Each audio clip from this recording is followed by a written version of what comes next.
Hello বন্ধুরা, সকলে কেমন আছেন? আশা করি সকলে ভালো আছেন। আবারও নতুন একটি ভিডিও নিয়ে আপনাদের মাঝে হাজির হয়ে গেলাম। চলুন সরাসরি আমরা মূল ভিডিওতে চলে যাই। আজকের ভিডিওতে আমরা আলোচনা করব ইউটিউবের কপিরাইট পলিসি সম্পর্কে। আমরা যারা ইউটিউবে কন্টেন্ট ক্রিয়েট করি তারা মোটামুটি সকলে ইউটিউবের কপিরাইট পলিসি সম্পর্কে জানি। আজকের এই ভিডিওটির মাধ্যমে আমি ইউটিউবের কপিরাইট পলিসি সম্পর্কে পূর্ণাঙ্গ ধারণা দেওয়ার জন্য আপনাদের চেষ্টা করব। আপনারা যদি অন্য কারো ভিডিও টাইটেল, ডেসক্রিপশন কিংবা থাম্বনেল, অডিও এসব যদি আপনাদের চ্যানেলের ভিডিওতে ব্যবহার করেন তাহলে আপনাদের চ্যানেলের মধ্যে সেই ভিডিওটি কপিরাইট পলিসির আন্ডারে চলে আসবে।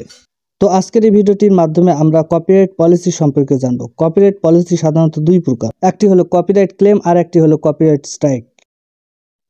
আমরা প্রথমে জেনে নেব ইউটিউবের কপিরাইট ক্লেম সম্পর্কে। ইউটিউবের কপিরাইট ক্লেম হলো এমন একটি বিষয়, আপনি যদি আপনার চ্যানেলের মধ্যে অন্য কারো ভিডিওর কোনো অংশ, ব্যাকগ্রাউন্ড মিউজিক, থাম্বনেল মূল মালিকের অনুমতি ছাড়া আপনার চ্যানেলের ভিডিওর মধ্যে ব্যবহার করে থাকেন তাহলে আপনি সেই ভিডিওটিতে কপিরাইট ক্লেম খেতে পারেন।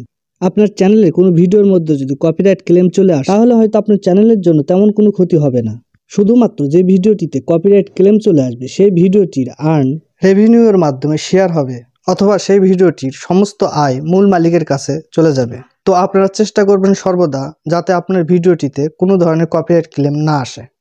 তারপরও আপনার চ্যানেলে যদি একাধিক কপিরাইট ক্লেম চলে আসে, একের অধিক যদি আপনার চ্যানেলে কপিরাইট ক্লেম চলে আসে তাহলে আপনার চ্যানেলটিতে মনিটাইজেশন পাওয়ার সম্ভাবনা অনেকাংশে কমে যাবে। এখন আমরা জানব ইউটিউবের দ্বিতীয় যে পলিসি, কপিরাইট স্ট্রাইক সম্পর্কে। কপিরাইট স্ট্রাইক হলো এমন একটি ব্যাপার যা আপনার চ্যানেলের জন্য মারাত্মক ক্ষতি বয়ে আনতে পারে, এমনকি আপনার চ্যানেলটি সাসপেন্ড হয়ে যেতে পারে।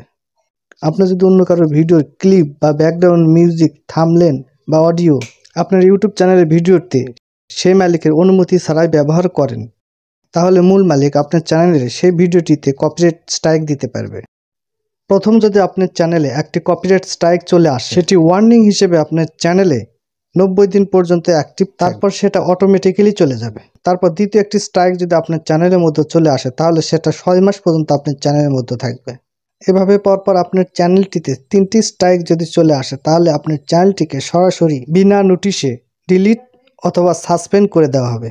আশা করি কপিরাইট ক্লেম এবং কপিরাইট স্ট্রাইক সম্পর্কে আপনারা মোটামুটি একটা ধারণা পেয়েছেন। এই হলো ইউটিউবের কপিরাইট পলিসি। তো বন্ধুরা, ভিডিওটি যদি ভালো লেগে থাকে অবশ্যই আপনারা চ্যানেলটিকে সাবস্ক্রাইব করে আমার পাশে থাকবেন। ধন্যবাদ সবাইকে।